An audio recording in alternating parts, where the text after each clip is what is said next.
किराए पर घर लेने से पहले इन बातों का रखें ध्यान, नहीं तो पड़ेगा पछताना। नमस्कार, हमारे चैनल में आपका स्वागत है। मैं हूं आपके साथ पूजा। किराए पर घर लेना या फिर देना एक महत्वपूर्ण निर्णय होता है जिसमें रेंट एग्रीमेंट का महत्वपूर्ण स्थान माना जाता है। रेंटल एग्रीमेंट का मतलब मकान मालिक और किराएदार के बीच समझौता होता है जिसमें दोनों की जिम्मेदारियां, कर्तव्य और अधिकार तय होते हैं।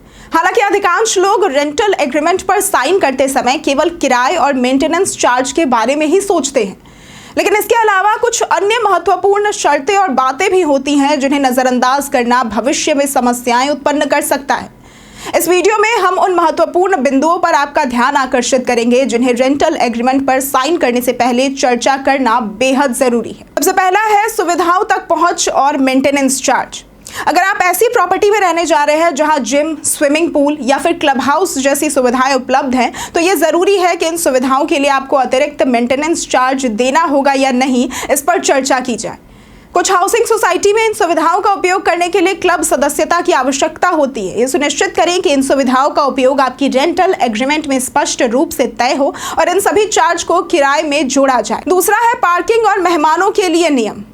दरअसल रेंटल एग्रीमेंट में पार्किंग स्थान और मेहमानों के आने जाने के नियमों पर भी स्पष्टता होनी चाहिए। अक्सर मकान मालिक सोसाइटी के पार्किंग नियमों का हवाला देते हुए किराएदार को पार्किंग की अनुमति नहीं देते। इस मामले में ये महत्वपूर्ण है कि पहले से ही इस पर बात करें और ये सुनिश्चित करें कि आपको पार्किंग की जगह मिल रही है या फिर नहीं।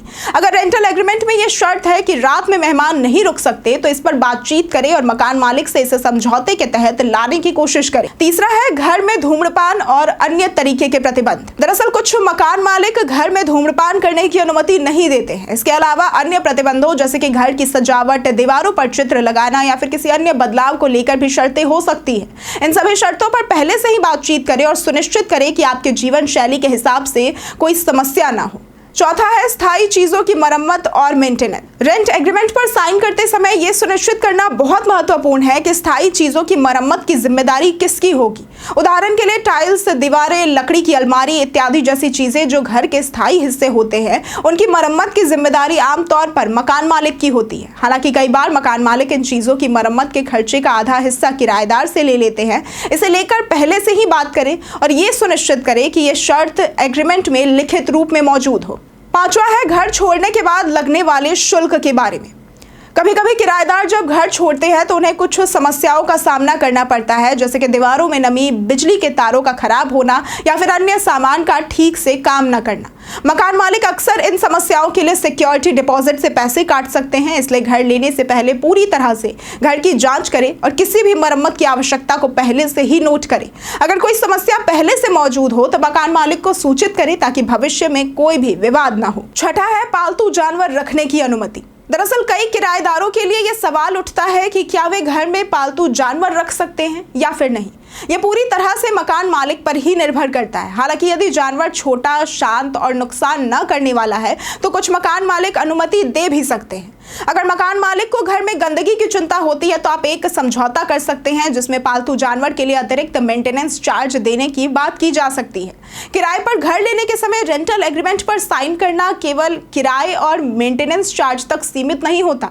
इसके अलावा घर में पालतू जानवर रखने की अनुमति, पार्किंग के नियम, स्थायी मरम्मत की जिम्मेदारी और अन्य शर्तों पर भी स्पष्टता होनी चाहिए।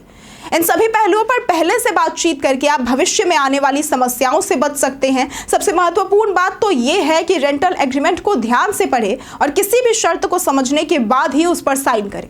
इस तरह से आप एक सुखद और बिना तनाव के किराए पर रहने का अनुभव पा सकते हैं। अगर आपको आज की ये वीडियो पसंद आई हो तो इस वीडियो को लाइक करें, शेयर करें और साथ ही हमारे चैनल को सब्सक्राइब करना ना भूलें। आज के लिए सिर्फ इतना ही। वीडियो हमारे साथ बने रहने के लिए धन्यवाद।